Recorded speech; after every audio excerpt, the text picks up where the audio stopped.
My girlfriend said you're too available, it's unattractive. When I surprised her with lunch, I said you're right. Then I became unavailable. She didn't like it when my assistant said I was in Miami with a client. The client was 24 and gorgeous. Original post: I 31 male, work in commercial real estate, not the glamorous kind you see on TV, mostly strip malls and mid-size office buildings, good money, boring work.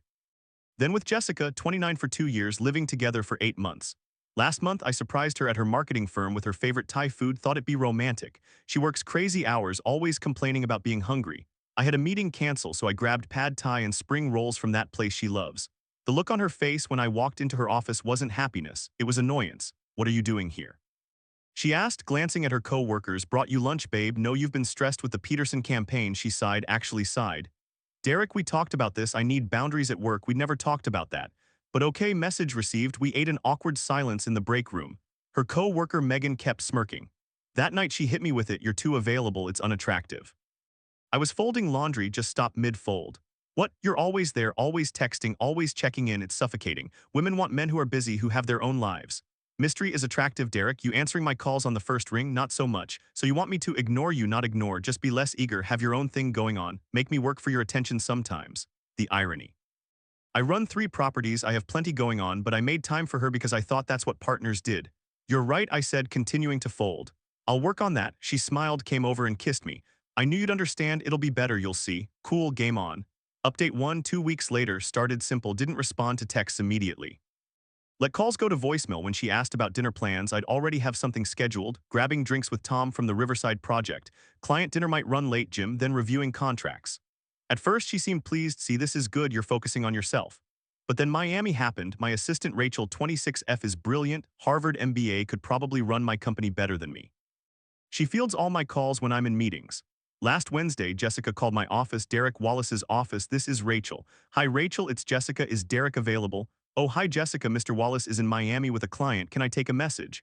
Here's the thing, I was in Miami checking out a potential property purchase. The client happened to be Sophia, whose family trust was looking to diversify into commercial real estate. And yes, Sophia is 24 and looks like she stepped out of a magazine. Those are just facts. The meeting was entirely professional. We toured 3 properties, had a business lunch at a waterfront restaurant, and I flew back that evening. But Jessica didn't know any of that context when she called. That night she was waiting when I got home. Sitting on the couch, wine in hand, that fake smile women do when they're about to go nuclear. How was Miami? Productive. Think we'll close on the Coral Gables property. Rachel said you were with a client. Yep, the Brennan Family Trust. Why? Just wondering what client requires you to fly to Miami with no mention to your girlfriend. I set down my briefcase. You wanted me to be less available, I'm being less available. That doesn't mean disappearing to Miami. I didn't disappear, I was working. You know that thing you said I should focus on more. She stood up, wine sloshing. Who was the client? Does it matter? Yes, Sophia Brennan, she's taking over her family's investment portfolio. Jessica grabbed phone, probably to Instagram stock, found her in about 10 seconds. Her face went through several emotions. She's a child. She's 24 and has a master's from Wharton, hardly a child. You spent the day with her. I spent the day showing properties to a potential buyer worth 8 figures. That's my job. Why didn't you tell me? I couldn't help but laugh.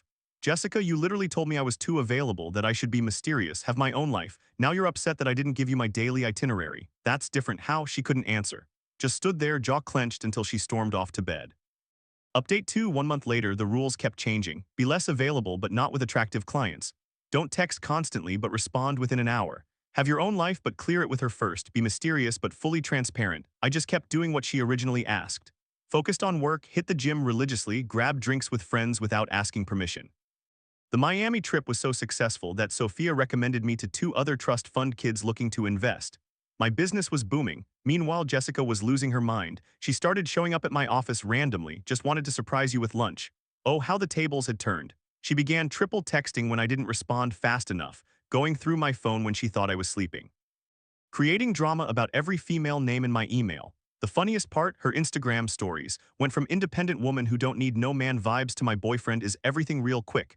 Pictures of flowers I'd sent months ago, date nights that she now begged for, couple selfies with captions about true love. Then came Vegas. Big commercial real estate conference. I go every year. This year, Sophia was going too, along with half my client base. I mentioned it to Jessica a week before. I'll be in Vegas Thursday through Saturday CRE Summit. She went pale. Is she going? Who? You know who. If you mean Sophia, probably, along with about 3,000 other industry people. I'm coming with you. It's a business trip. Partners support each other's careers. Like when you went to that marketing conference in Chicago, the one where spouses explicitly weren't invited. That's different. Everything was always different when it affected her. Jessica, you can't come. It's all meetings and networking. You'd be bored out of your mind. Fine, but you call me every night. Sure, I didn't update 3. The Vegas Aftermath Thursday sent a text, landed safe heading to registration, ignored her 15 follow-up texts, posted nothing on social media, which drove her crazy because she was stalking everyone else's posts from the conference. Friday, radio silence until 11 p.m. long day heading to bed, talk tomorrow.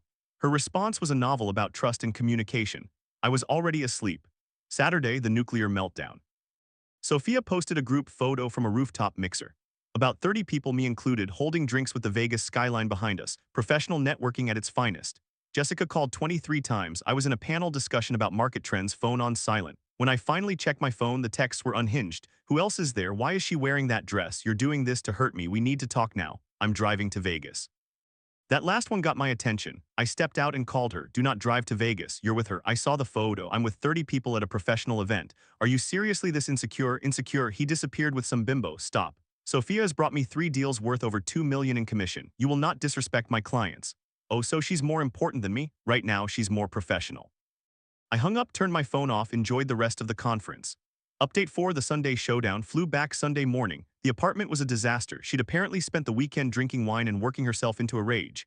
Empty bottles, mascara-stained pillowcases, my clothes thrown around. She was on the couch still in Friday's work clothes, hair and mess, clutching her phone. We need to talk. I sat down my bag. Yes, we do. You ignored me all weekend. I was working. With her, with multiple clients at a professional conference, she stood up swaying slightly. You're having an affair. No, I'm not. Then why are you being so distant? I couldn't help it. I laughed, really laughed. Jessica, this is literally what you asked for. You said I was too available. Unattractive, remember? He wanted mystery, space, a man with his own life. I gave you exactly that.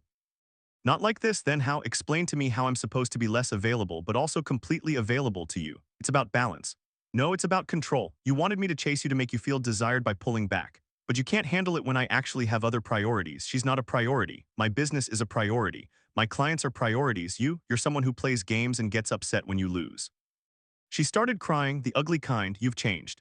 No, I just started treating you the way you treated me. Doesn't feel good, does it? That's cruel, that's equality. She threw a wine glass at the wall. It shattered, leaving a purple stain. Get out, she screamed. Jessica, this is my apartment. My name is on the lease.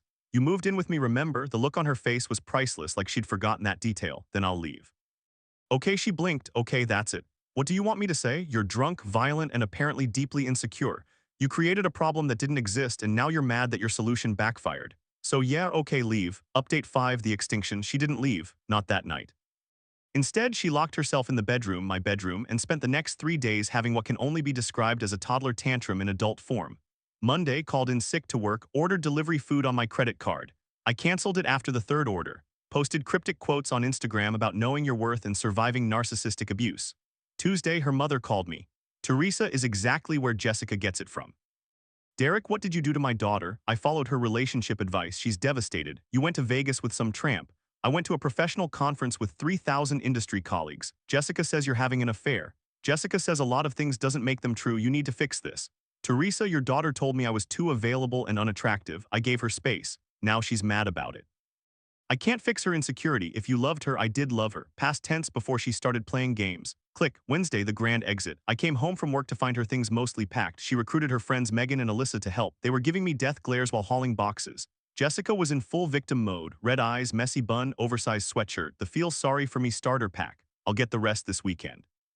She said quietly, sure, text first. Is that all you have to say? What would you like me to say? That you're sorry that you want to work this out, but I'm not and I don't. Megan gasped, you're such an asshole. How? By doing exactly what Jessica asked me to do. You knew what you were doing. Alyssa chimed in.